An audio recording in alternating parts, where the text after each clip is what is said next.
Good morning mga idol. Araw ng linggo. Magluluto tayo ng napakasimpleng pagkain lang.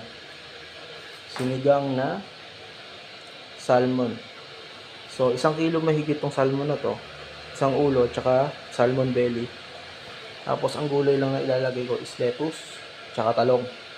Kasi dito sa bansang Qatar, bihira tayong makabili ng mga kangkong, palbos. Wala tayong bibilihan dito niyan. So, lettuce talaga yan, pinaka mabilis lang na mabibilihan. Tsaka fresh naman yung talong dito. Ano yung mga ingredients natin, simple lang.